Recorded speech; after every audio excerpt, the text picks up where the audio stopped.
So guys welcome. ढोल बज गया है जेईई मेंस का। करीब करीब जब वीडियो पब्लिश होगा ये तो 15 डेज बचे रहेंगे जेईई मेंस को फर्स्ट सेशन को, that is of 20 June. So सभी की तैयारी हुई होगी नहीं हुई होगी, ifs and buts are there. But उससे पहले जो लास्ट वीक एक रिजल्ट आया यूपीएससी का, तो उसके बारे में कुछ कहना चाहता हूँ कि इस बार यूपीएससी में तो धमाल हो गया यार। मतलब फर्स्ट टाइम हुआ हिस्ट्री में कि पहले 3 पोजीशन पर गर्ल्स आई है, first second and third. This is very very important. मतलब ये चीज़ यहाँ से क्यों जोड़ रहा हूँ मैं जेईई से, क्योंकि 2 पॉइंट है जोड़ने के। एक पहला पॉइंट तो ये है कि एक्चुअली डे बाय डे ये देखा जा रहा है कि गर्ल्स जो है वो किसी भी एग्जाम में बहुत बेटर परफॉर्म कर रही है विज़ बॉयज़।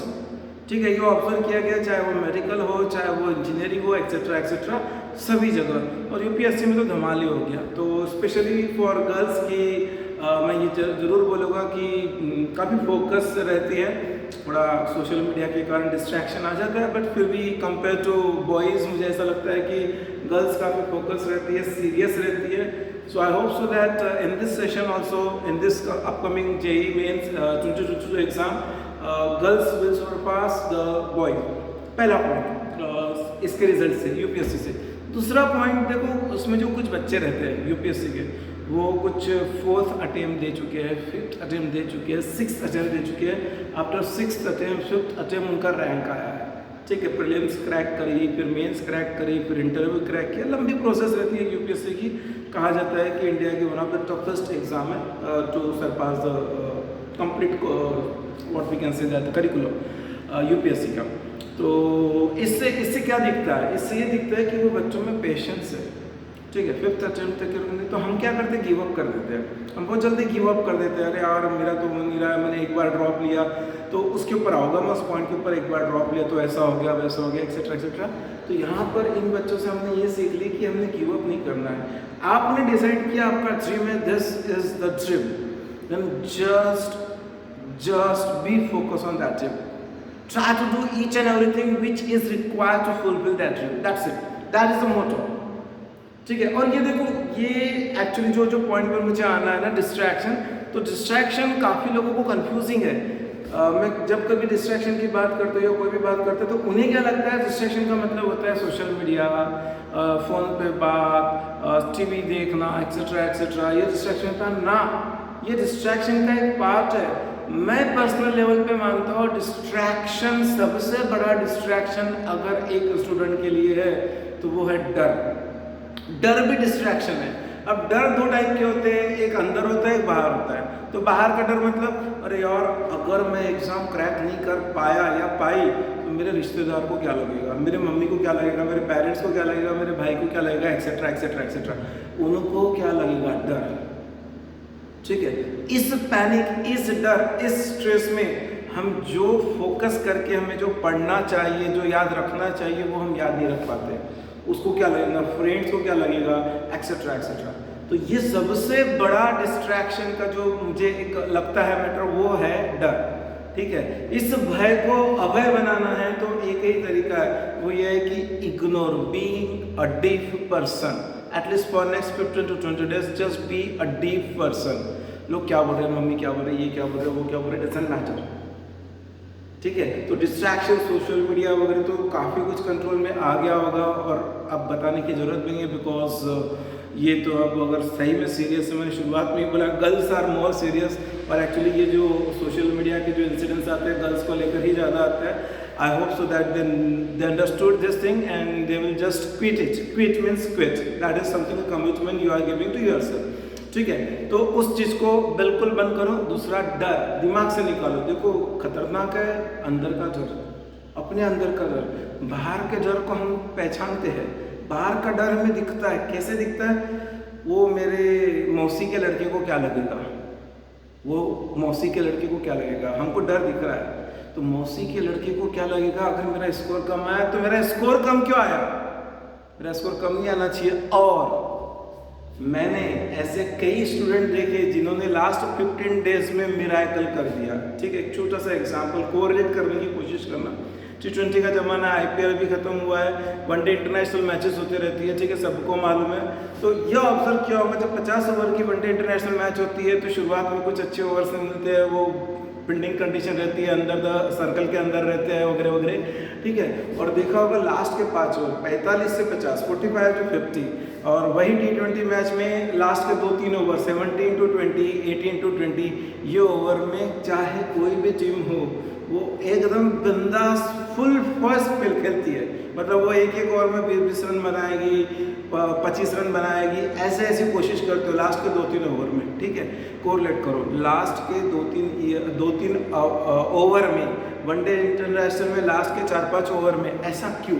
इसको कोरिलेट करते हैं ऐसे, बिकॉज अब उनके पास खोने के लिए कुछ नहीं है, उनको रन बनाने ही अगर जीतना है तो, ठीक है। शुरुआत में थोड़ा पेस कम था, जेई की पढ़ाई कर रहे हैं, शुरुआत में स्पीड कम थी, मटर गश्ती कर ली, बहुत मौज मस्ती कर ली, पार्टीज कर ली, एक्सेट्रा कर ली, बहुत टाइम पास कर लिया, अब आपके पास कुछ नहीं बचा है। अब जो है उसमें हमको पूरा डिलीवर करना और हमारे को हमारी ड्रीम कॉलेज अचीव करना है और अचीवेबल है। तो अब जो लास्ट के 15 दिन बेसिस रहेंगे, बिल्कुल इट्स योर लाइफ, ऐसा समझो ये हमारी लाइफ बनाने वाले हैं, ठीक है। जो वो ओलंपिक खेलने के लिए जब लोग जाते हैं तो 4-4 साल, हर 4 साल में जो ओलंपिक आता है तो 4-4 साल तक प्रिपेयर करते हैं, ठीक है। वो हर रोज प्रिपेयर करते हैं, वो कॉम्प्रोमाइज़ नहीं करते हैं, ठीक है। हम वो कभी मोटिवेशन बात अलग देखेंगे, लेकिन लास्ट के जो समय रहते हैं उसमें भी वो लोगों की स्पीड पहले के कंपेरिजन में डबल हो जाती है, ठीक है। तो कहने का मतलब ये है कि शायद आप अभी 8 से 10 घंटा पढ़ रहे हो, ठीक है, उसको 15 to 20 तक ले जाओ, 15 to 20 तक ले जाओ और उस मुकाम पर पहुंचो जिस मुकाम पर आप नीचे लोगों को देख रहे हैं और लोग आपको ऐसा ऊपर करके देख रहे हैं। ऐसा क्यों बोल रहा हूँ? डर, हमें डर है ना, वो डर को ही नेस्तनाबूद करना है हमको, ठीक है। तो कुछ पॉइंट्स शुरू करते हैं। अब मैं उसमें शुरुआत करूँगा कि देखो ये मम्मी ये बोलेगी, पापा ये बोलेंगे, इन लोगों से दूर रहो यार। सॉरी, मैं जनरली पेरेंट्स वगैरह के अगेंस्ट कभी बोलता नहीं हूँ, बट इन लोगों से दूर रहो जो जिसके घर में ऐसा बोलते होगे। दूर रहो का मतलब बीइंग डीप, ठीक है। जनरली मैं ईयरफोन के भी अगेंस्ट हूँ, लेकिन हाँ एटलीस्ट हम एक काम कर सकते हैं कि ये लोग कुछ बोलेंगे उससे अच्छा ईयरफोन, डमी ईयरफोन अपने कान में डाल दो और अपनी पढ़ाई करते रहो सामने बुक देखते हुए, ठीक है। बिकॉज वो क्या होता है, ये सब जब बोलते हैं ना तो ये हमको डिस्टर्बेंस क्रिएट करते हैं। तेरे से तो हो नहीं पाएगा, तू तो कर ही नहीं पाएगा, तू तो दिन भर मोबाइल पे लगी रहती है, तेरा तो ये है, तेरा तो वो है, फलाना ढिकना, ये जो भी रहता है, ये सब चीज़ें दिमाग से निकाल दो। मैं मेरा इंसिडेंस बोलता हूँ कि मेरे पेरेंट्स ने मतलब I have an elder brother, he is mechanical engineer, so my parents were thinking कि I should pursue doctor, I should pursue medical, but मुझे बहुत ज़्यादा ऐसा इंटरेस्ट नहीं था, मैंने भी इंजीनियरिंग ही करी, ठीक है। तो अब इसका मतलब ये हुआ कि मैं अपने पेरेंट्स के अगेंस्ट गया नहीं, मैंने उनको कन्विंस किया, मैंने बोला कि नहीं मुझे इंजीनियरिंग में इंटरेस्ट है, मैं कर पाऊंगा compare to doctor, so it's better to be a mediocre engineer than to be a worst doctor, so it's fine for me. तो ये चीज़ें होती रहती है हर एक के घर में, ठीक है। तो इसको थोड़ा सा मैनेज करो, लोग क्या बोल रहे हैं क्या नहीं बोल रहे, उसको क्या लगेगा इसको क्या लगेगा, बिल्कुल इसके ऊपर फोकस नहीं करना है। Just be focus on your dream, just be focus on your dream, ठीक है। एक छोटा सा एग्जांपल सचिन तेंदुलकर, ठीक है। सचिन तेंदुलकर जो है हमेशा मुझे वो एग्जांपल हमेशा याद रहता है 2007 का जो ब्रेड हॉक के साथ हुआ था, ऑस्ट्रेलिया का जो स्पिनर था, चाइना मैन बोलते थे उसको, उसने एक बार बोल्ड आउट कर दिया तेंदुलकर को, और तेंदुलकर उस समय वर्ल्ड का टॉप मोस्ट प्लेयर था और वो एकदम नया था, नौसिखिया था ब्रेड हॉक। तो वो इतना खुश हुआ तेंदुलकर को बोल्ड आउट करके, इतना खुश हुआ मैच करते हुए। उसके बाद शाम को ड्रेसिंग रूम में गया और तेंदुलकर के पास वो बॉल लेकर गया, sir I have bowled you on by this ball, so just I want your signature so that it will remain in my memory. Ball लेकर गया और बोले मेरे मेमोरी में रहना चाहिए, इसलिए मुझे इस बॉल पे साइन करके दो। तो तेंदुलकर ने उस पर साइन करके दी और उसके बाद नीचे एक सेंटेंस लिखा, ऐसा दिन तेरे ज़िंदगी में और कभी नहीं आएगा, ऐसा दिन तेरे ज़िंदगी में और कभी नहीं आएगा। कहने का मतलब है तू इसके बाद मुझे कभी भी, इसके बाद कभी भी मुझे तू बोल्ड नहीं कर पाएगा, ठीक है। ये लिखना बहुत ईजी था, लेकिन जब लिख रहा था तो अपनी इमेज की बात होती है यार, अगर सपोज कभी फ्यूचर में बोल्ड कर दिया तो क्या मतलब रहा उस इंसान का, ठीक है। उसके बाद इतनी जगह बात हुई, आईपीएल में साथ में खेले, T20 में खेले, वनडे इंटरनेशनल में खेले, टेस्ट मैच में खेले, लेकिन ऐसा एक भी इंसिडेंस नहीं आया कि ब्रेड हॉक ने सचिन तेंदुलकर को बोल्ड आउट किया। इनफैक्ट सचिन तेंदुलकर के सामने जानबूझ के ब्रेड हॉक को बॉलिंग पे लगाया जाता था ताकि वो डर के खेले, लेकिन उसने उसे मारा, मतलब उसके बॉलों को मारा। इसका एक ही रीज़न है, वो रीज़न है प्रैक्टिस एंड सेल्फ कॉन्फिडेंस। जब उसने लिखा होगा तो वो चुप नहीं बैठा होगा, उसने कम से कम ब्रेड हॉक की 10,000 बॉल की प्रैक्टिस करी होगी। वो इस तरह से डालता है, वो इस तरह से डालता है, इस तरह से डालता है, मुझे कैसे डिफेंस करना है। इसलिए अपने आप को कभी कम मत आंको। मेरा यही कहना है कि अपने आप को कभी कम मत आंको। आप दुनिया में द बेस्ट हो। आप हमेशा इससे कंपेयर, उससे कंपेयर करते हो, आप उसके आउटर बॉडी से कंपेयर करते हो, अंदर से नहीं करते हो। अरे आपके जिंदगी में क्या क्या पाप भरे हुए थे आज से पहले, कितनी गलतियां करी थी आपने। आप गलती मानते हो नहीं मानते हो, ये आपको मालूम है। आप उससे कैसे कंपेयर कर रहे हो, ठीक है। वो व्यक्ति कुछ और है, ठीक है। आप मत करो, ये बहुत बड़ी गलती। अगर आपको कंपेयर करना है तो अपने कल से कंपेयर करो। आपका कल क्या था, आपका आज क्या, आप कल कैसे कर रहे हो, ठीक है। कुछ पॉइंट्स देना चाहूँगा। सबसे पहले तो जो आपका टाइम टेबल है, ठीक है, जो भी टाइम टेबल होगा, मैं इसके पहले भी बता चुका हूँ कि टाइम टेबल में किसी को ऐसा लगता है रात को पढ़ना है, किसी को लगता है दिन में पढ़ना है, एक्सेट्रा एक्सेट्रा। सुबह जल्दी उठ के तो कुछ दिन के लिए, अगले 20 दिन के लिए अपना टाइम टेबल चेंज कर दो और जितना हो सके रात को सो और दिन में जगो। दिन में जगो, जितना हो सके दिन में जगो। ये रूटीन में लाने के लिए, ये रूटीन में लाने के लिए इसका इम्पैक्ट पड़ता है, ठीक है। अब दिन में जगने के बाद depending upon person to person, aspirant to aspirant, एक बात ध्यान में रखो कि आपको करना क्या है। आपको morning 9 to 12 and afternoon 2:30 to 5:30 ये सेशन रहता है जेई की शिफ्ट का। या तो मॉर्निंग में 9 to 12 एग्जाम रहती है, या तो फिर आपकी वहाँ से रहती है 2:30 to 5:30।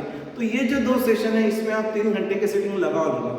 अब ये 3 घंटे में आप पेपर दे रहे हो, चलेगा। पेपर नहीं दे रहे हो, पढ़ाई कर रहे हो, तो पढ़ाई 3 घंटे लगाओ। इससे आपके बॉडी को हैबिट पड़ेगी, ठीक है, कि आप 3 घंटे उस तरह से बैठ सकते हो उस पीरियड में। ये बहुत मैटर करता है। मैं आपको बताता हूँ, मुझे एक समय आदत पड़ गई थी लॉकडाउन के इसमें दोपहर को सोने की, ठीक है। मैं बोला नहीं, गंदी आदत है। दोपहर हुआ नहीं कि ऑटोमेटिकली नींद आती थी। मैंने जैसे लॉकडाउन खत्म हुआ वैसे अपने ट्यूशन का टाइमिंग 2 बजे का रख दिया दोपहर का, ठीक है। इसका मतलब दोपहर को सोने की कोई गुंजाइश ही नहीं बची, ठीक है। तो जब आप 9 से 12, 2:30 से 5:30 ये सीटिंग रखोगे, तो जिस दिन सपोज फॉर एग्जांपल 25 जून को आपका पेपर है, तो उस दिन आपकी बॉडी उसके हैबिचुअल हो जाएगी। आज से सपोज 15 दिन 20 दिन बाद आपकी बॉडी उसके हैबिचुअल हो जाएगी। आपको कुछ भी बॉडीली डिफरेंट नहीं लगेगा, ठीक है। और उसी टाइप की सेटिंग रखो कि आप कंप्यूटर बेस्ड टेस्ट दे रहे हो और इस तरह से बैठे हो, ठीक है। You can carry your pillow and all that if you are not comfortable with that is your personal things. I will not counter on that. लेकिन उस सेटिंग में बैठो जिस तरह से आप टेस्ट देते हो, ठीक है। और अगर आप टेस्ट ही दे रहे हो तो बहुत ही अच्छी बात है।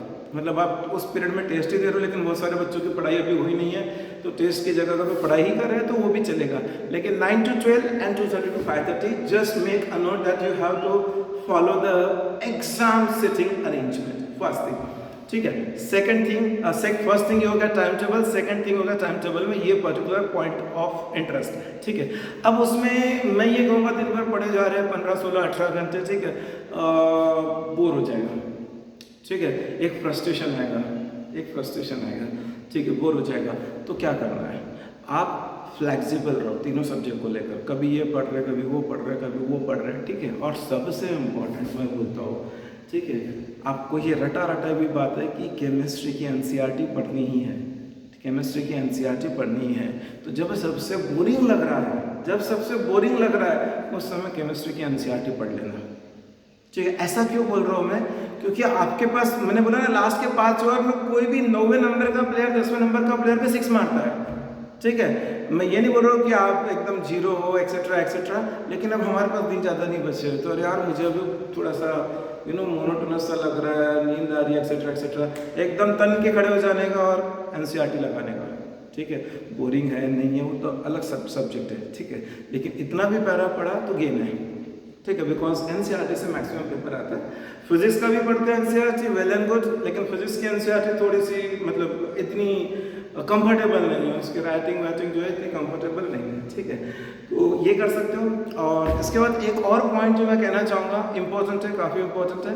अगर मैं थोड़ा सा एनालिसिस करूँ, ठीक है, 11.5 से 12 लाख, 11.5 to 12 लाख लोग रजिस्टर करते हैं, ठीक है। उसमें से सभी को मालूम है 1.5 से 2 लाख तो अपियर भी नहीं करते एग्जाम, बस वो रजिस्टर करने के लिए करते हैं, ठीक है। तो एक समझ के चलो 10 लाख लो, ठीक है। जब 10 लाख अपियर कर रहे हैं तो एक हमारा टारगेट बना लो। मैं कभी भी नहीं बोलता टॉप करो, मैं आऊँगा उस पॉइंट के ऊपर, टॉप करने की बात ही नहीं है। एक अपना एक रेंज बना लो, मुझे टॉप 10,000 में आना है, टॉप नहीं आना है, टॉप 10,000 में आना है। तो 10 लाख का 10,000 1% होता है, इसका मतलब मेरा परसेंटाइल 99 होना चाहिए, 99 प्लस परसेंटाइल होना चाहिए, ठीक है। 99 प्लस इसलिए बोल रहा हूँ क्योंकि वो जो 2 लाख जो वेले लोग हैं जिनको कुछ नहीं करना है, वो भी काउंट तो होगी ना परसेंटाइल निकालने में, ठीक है। सो 99 पॉइंट समथिंग, ठीक है। अब सपोज 20,000 में आना है तो 98 पॉइंट समथिंग, 25,000 में आना है तो 97.67 समथिंग, इस टाइप से ये एक अपना प्लानिंग कर लो, ठीक है। अब ये depending upon the reservation and reservation related with the caste and the reservation related with the gender, ये दोनों को क्लब करके अगर देखते हैं तो एक ओबीसी बॉय के लिए परसेंटाइल जो लगेगा वो करीब करीब 1 परसेंटाइल कम लगेगा कंपेयर टू ओपन बॉय के लिए, ठीक है। ओबीसी गर्ल के लिए एक और परसेंटाइल कम लगेगा कंपेयर टू ओपन बॉय के लिए। तो इस तरह से थोड़ा सा रहता है, ये बच्चों को शायद मालूम है कि किस तरह से एवरेज आउट होता है कट ऑफ किसी भी कॉलेज का, ठीक है। इस चीज़ का ध्यान रखो, अपना टारगेट में वो रखो।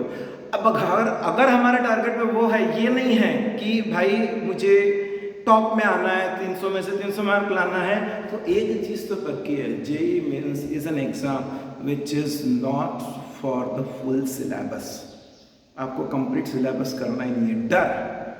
डर ये है कि मेरा सिलेबस पूरा हुआ नहीं है, मेरा मैथ्स का नहीं हुआ, मेरा इसका नहीं हुआ, मेरा उसका नहीं हुआ, मत तो होने दो। 70% तो हुआ है, 70% हुआ है तो उस 70% पर फोकस करो, पूरा जी जान लगा दो, रिवाइज करो रिवाइज करो रिवाइज करो। देखो मैं क्या बोल रहा हूँ, जो हुआ है उसको रिवाइज करो।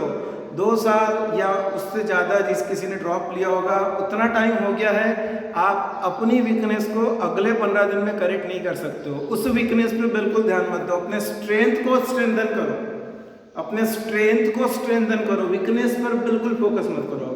मुझे ये नहीं आता, मुझे ये नहीं आता, ये नहीं करना है, वो नहीं करना है ना, स्ट्रेंथ को स्ट्रेंथन करो। बिकॉज सिलेबस वैसे भी अगर आप 70% भी देखते हो, तीनों सब्जेक्ट का 70% of maths, physics and chemistry, तो करीब करीब आपको 45 to 50 चैप्टर्स करना है, ठीक है। तो वो भी कोई कम नहीं होता है। और 70% करते तो इसके पहले के स्ट्रेटजी वीडियोस में मैं बता चुका हूँ कि ऑटोमेटिकली स्कोर अच्छा जाता है, ठीक है। जेईई का जो स्कोर्स आता है वो अच्छा जाता है। तो ये बिल्कुल दिमाग में मतलब कि इतना पढ़ना उतना पढ़ना है। तो कहने का ये मतलब है, इस पॉइंट से कंक्लूजन ये निकला, कोई भी नई चीज़ नेक्स्ट 15 दिन में मत करो। आपको करने की बहुत इच्छा हो रही है, अंदर से बहुत एक प्रबल इच्छा निकल रही है कि मुझे करना ही है, करना ही है, करना ही है, तो फिर आपका जिस दिन एग्जाम खत्म हो जाएगा उसके अगले 10 दिन में कर लेना, नेक्स्ट सेशन के पहले।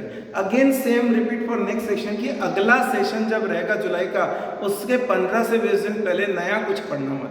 तो वो जो 10 दिन मिलेंगे उसमें आप नया कुछ पढ़ना चाहते हो तो पढ़ लो, लेकिन लास्ट के 15 से 20 दिन, एटलीस्ट 15 दिन तो भी नया कुछ मत पढ़ो, ठीक है। ये बहुत इंपॉर्टेंट पॉइंट है, बिकॉज वो आपको और कंफ्यूज करेगा, ठीक है। और एक और चीज़ जो बच्चे जनरली क्या बोलेंगे हम, मिस्टेकनली ये चीज़ हो जाती है उन लोगों के साथ कि कोई बोलता है कोई नहीं बोलता है। लेकिन मैं एक चीज़ सजेस्ट करूँगा पास्ट ट्रैक रिकॉर्ड देखकर कि कोविड के कारण 2021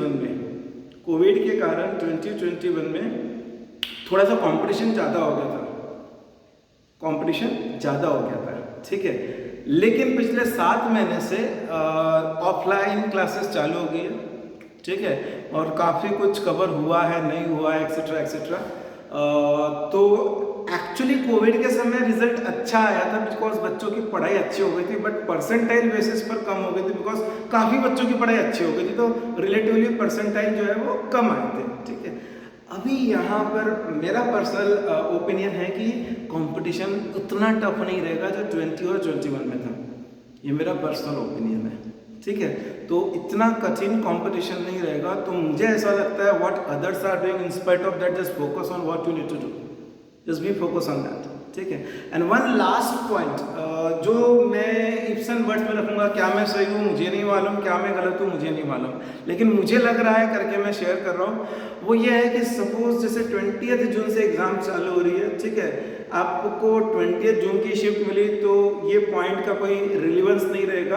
अब इसके लिए रोना मत कि सर हमको तो 20 की ही डेट मिली, ऐसा कुछ नहीं है, ठीक है। अगर आपको 25, 26 की डेट मिलती है तो ध्यान रखना, जो आपके पहले के 3 पेपर हुए, 4 पेपर हुए, उसको गो थ्रू कर लेना।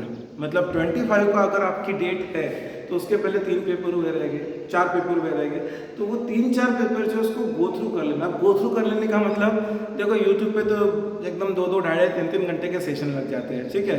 उसको बिल्कुल भी फॉलो नहीं करना। कल आपका पेपर है, आप 2-3 घंटा यूट्यूब पे बैठो, 2 घंटा मैथ्स के लिए बैठो, 2 घंटा फिजिक्स के लिए बैठो, दिमाग को खराब कर रहे हो, वो नहीं करना, ठीक है। चाहे तो आप मुझे पूछ सकते हो उस दिन कि सर हमें कौन से चैनल का देखना चाहिए, या सपोज ऐसा कुछ रहा, क्योंकि होता क्या है कि वो जो पहला दिन, आज पेपर खत्म हुआ और आज रात को ये मेमोरी बेस्ड क्वेश्चंस आते हैं। वो बच्चों ने, वो कुछ डमी बच्चे बैठते हैं, वो जाके टीचर को बताते हैं, फिर टीचर को क्वेश्चन सॉल्व करते हैं, फिर वो यूट्यूब पर डालते हैं और बहुत लंबा खींचते हैं, ठीक है। वो गलत पोजीशनिंग है, लेकिन वो क्यों देखना चाहिए, उसके पीछे का रीज़न ये है कि हमको पैटर्न समझ में आता है कि इस साल किस टाइप के क्वेश्चंस आएंगे। कभी कभी लास्ट ईयर 2021 में 3-3, 4-4 क्वेश्चन रिपीट हुए थे, लेकिन प्लीज़ प्लीज़ प्लीज़ उसके लिए पूरा दिन उसमें मत लगाना। फिजिक्स 2 घंटा, केमिस्ट्री 2 घंटा, मैथ्स 2 घंटा, ऐसा मत करना, ठीक है। मैं सिर्फ बोल रहा हूँ गो थ्रू करना उसको, ठीक है। और वो जो यूट्यूब पे 1.5, 1.25 जो भी स्पीड है उसका यूज़ करना और एटलीस्ट गो थ्रू करना, ठीक है। लेकिन वो भी हर कोई चैनल से नहीं, वो मुझे आप पर्सनली कॉल कर सकते हो या मैसेज कर सकते हो, तो मैं चैनल के लिंक वगैरह भेज दूंगा उस समय, ठीक है। अभी से इसकी ज़रूरत नहीं है, ठीक है। तो ये एक इम्पॉर्टेंट पॉइंट है, गो थ्रू करके जाओगे तो कॉन्फिडेंस रहेगा। और प्लीज़ ये फ्रेंड को फ़ोन करके कि भाई तेरा कैसा गया पेपर, तेरा आज पेपर, तो उसी से 2 घंटे बतिया रहे, बिल्कुल नहीं। देखो मैंने इस वीडियो में जो पॉइंट बोला है, मैं बिल्कुल भी सोशल मीडिया और फ़ोन के बारे में नहीं बोल रहा हूँ। एज्यूमिंग कि अब आप लोगों को PhD मिल गई है कि हाँ भाई ये नुकसान कारक है, इससे दूर रहना है, ठीक है। तो ये बिल्कुल अब सबको क्लियर है। जो UPSC की एग्ज़ाम है, वो लड़कियों के मैंने साक्षात्कार इंटरव्यू वगैरह देखे, जो टॉप थी उसमें से एक जो थी इशिता राठी करके 8th नंबर पर जो आए थे, उससे मेरे डायरेक्ट कांटेक्ट भी हुए, ठीक है। कुछ कनेक्शन मिल गया, उससे डायरेक्ट कांटेक्ट हुए, उसने मुझे डायरेक्टली बताया कि किस तरह से उसने पढ़ाई करी थी, एक्सेट्रा एक्सेट्रा। तो बिल्कुल वो सोशल मीडिया से कोसों दूर रहते थे, ठीक है। वो कहते हैं ना, सोशल मीडिया में हम कुछ और देखते हैं, अपने आप को ऐसा जियो कि लोग सोशल मीडिया पे आपको देखें। वो बोलते हो कि गूगल पे सर्च हो, हमने सर्च करना that's a old story, but हमको लोगों ने सर्च करना दैट इज इम्पॉसिबल, ठीक है। अपना मुकाम वो बनाओ कि लोग आपको सर्च करें, ठीक है। Best of luck to each and everyone of the JEE aspirant and I wish, जो भी मेहनत करिए, और देखो ये ज़िंदगी का आखिरी दिन नहीं है, कोई आपको फांसी नहीं लगाने वाला है, और फेलियर से ही हम सीखते हैं, हाँ। लेकिन अगर हमने गलती करी तो उसको एक्सेप्ट करो, बिकॉज अगर आप ये बोलोगे कि नहीं मैंने गलती नहीं करी, आप किसी और पे थ्रो आउट करोगे, तो कभी आप उस गलती को रेक्टिफाई नहीं कर पाओगे। Accept it, yes this is the mistake, it's not related with just study, it's with everything. जब हम बोलते थे कि मेरी कोई गलती नहीं थी, तो इसका मतलब आपने कवर अप कर दिया, और 100% गलती आपकी थी, ठीक है। हम किसी और पे उंगली उठा ही नहीं सकते, दुनिया तो सब जगह से सही है, ठीक है। अगर हमारे साथ कुछ नुकसान हुआ तो गलती हमारी है, ठीक है। कभी भी ध्यान रखना, गलती हमारी है। When you are putting finger on other, the 3 fingers are towards you, that means for whatsoever the occasion, you are 3 times responsible for that. So make sure that if you want to recorrect yourself, then be patient and just be focused on that, ठीक है। एक और चीज़ बोलना चाहूँगा जो मैंने शुरुआत में भी बोली थी कि पेशेंस बहुत ज़रूरी है। लोगों ने 5-5 अटेम्प्ट का पेशेंस रखा अपने ड्रीम कॉलेज तो नहीं बोलेगा, बिकॉज UPSC की एग्ज़ाम मतलब वो सीधे इंटरव्यू पास करके IAS IPS वगैरह बनना रहता है, ड्रीम कॉलेज तो नहीं, लेकिन उस मुकाम पर पहुंचने के लिए 4-4, 5-5 बार का उन्होंने टारगेट मतलब अटेम्प्ट किया है, और हर बार जो गलती करी उसको उन्होंने रेक्टिफाई किया है। क्यों वो आज पहुंच पाए 4 अटेम्प्ट के बाद, क्यों वो आज पहुंच पाए 5 अटेम्प्ट के बाद? क्योंकि उन्होंने पुरानी समय में पिछले साल जो गलती करी थी उसको रेक्टिफाई किया, ठीक है। 15 दिन में भी आप गलतियां सुधार सकते हो, ठीक है। अपना पूरा फोकस अपने ड्रीम कॉलेज पर रखो, ठीक है। हमको 300 में से 300 मार्क नहीं लाना है। एक लास्ट में एक चीज़ और बोलना चाहता हूँ, एकदम दिमाग में क्लिक हुई कि MCQ 20 आने वाले हैं, न्यूमेरिकल 10 आने वाले, और 10 में से 5 करना है। 20 कंपलसरी में से 20 ही करना है, ठीक है। 24 are 80, ठीक है। तो मैं ये बोलूँगा कि MCQ सिंगल चॉइस क्वेश्चन पे ज़्यादा फोकस करो, if your focus is more on to single choice question, it will be very important because numerical 10 में से 5 करना है, ठीक है। तो फिजिक्स केमिस्ट्री खास करके थियोरेटिकल क्वेश्चंस बहुत आते हैं। उसके लिए एक चीज़ जरूर बोलूँगा, कोई किसी को मैंने बोला था 2017 से पेपर्स चेक करो। अगर सपोज एक अच्छी खासी पढ़ाई होगी 2014 से चालू कर दो, बिकॉज तब से जे चालू हुआ था, उसके पहले AIEEE था। 2014 से पेपर देखना चालू कर दो, ठीक है। कोई प्रॉब्लम नहीं है कि फॉर एग्जांपल मैंने ABCD चैप्टर नहीं किया, लेकिन उसके MCQs तो देख सकते हो, उतने तो याद रह सकते हो, या कुछ हो सके तो, मैं बोलता नहीं हूँ जनरली, बट जरूरत पड़े तो रट्टा मार लो, जरूरत पड़े तो उस चीज़ का रट्टा मार लो। और दूसरी बात, काफ़ी स्ट्रेटेजी वीडियोस हो चुके हैं एक्सेट्रा। इस मोमेंट पर मैं किसी चैप्टर का नाम नहीं ले रहा हूँ, ठीक है। लेकिन एक चीज़ का ध्यान रखो, physics chemistry maths golden chapter निकाल लो। गोल्डन चैप्टर मतलब क्या? गोल्डन चैप्टर जो चैप्टर का वेटेज जाता है और जो कम समय में होता है। जैसे केमिस्ट्री में केमिकल बॉन्डिंग, ठीक है, जो सेट है पूरा केमिकल बॉन्डिंग का, कोऑर्डिनेशन कंपाउंड का, ठीक है। फिजिक्स के अंदर सेमीकंडक्टर, थर्मोडायनामिक्स, ठीक है, ये पूरे चंक है। छोटे छोटे चैप्टर, बड़ा बड़ा अवार्ड, ठीक है। मैथ्स के अंदर क्वाड्रेटिक इक्वेशन, ट्रिग्नोमेट्री, ठीक है, straight line and circle must do chapter, ठीक है। एंड कैलकुलस, उधर मैकेनिक्स, ठीक है। ये गोल्डन टॉपिक जो है इसको उठा लो। अब मैकेनिक्स के साथ चंक में करो पूरा, ठीक है। हमने क्या कर लिया, हमने सर्कुलर मोशन कर लिया, हमने रोटेशनल डायनामिक्स कर लिया, हमने वर्क पावर एनर्जी ग्रेविटेशन छोड़ दिया ना, गलत है। कभी कभी कोई न्यूमेरिकल में वर्क पावर एनर्जी, ग्रेविटेशन और सर्कुलर मोशन का मिलकर आ जाता है, ठीक है, कभी कभी मिलकर आ जाता है। तो आप पूरा चंक उठाओ, व्यूज और ऑप्टिक्स का पूरा चंक उठाओ, ठीक है। वैसे मैथ में कैलकुलस पूरा उठा लो। एक बार का डिफरेंशिएबिलिटी ड्रॉप कर सकते हो, चलेगा, ठीक है। डेरिवेटिव ड्रॉप कर सकते हो, चलेगा, बिकॉज डेरिवेटिव पे ऐसे क्वेश्चंस नहीं आते, बिकॉज डेरिवेटिव पे क्वेश्चन की जगह आपका डेरिवेटिव स्ट्रांग होना चाहिए, बट न्यूमेरिकल्स इतने नहीं आते हैं डेरिवेटिव पे, ठीक है। मुझे एक्सपेक्टेशन है कि इस बार क्वेश्चन लिमिट्स और कंटिन्यूटी पर आएगा, तो डेरिवेटिव पे बहुत कम चांसेस हैं आने के, ठीक है। इंटीग्रेशन के 3 part and your differential equations पे क्वेश्चंस आने ही आने हैं, ठीक है। अलजेब्रा के ऊपर बाइनोमियल, जैसे लास्ट ईयर जो अगस्त के अटेम्प्ट में बाइनोमियल पे 6-7 क्वेश्चन आ गए थे एक अटेम्प्ट में पर्टिकुलरली, ठीक है। तो ऐसा रैंडमली चेंजेस हो सकते हैं, सो बी प्रिपेयर फॉर दैट, ठीक है। Thank you very much.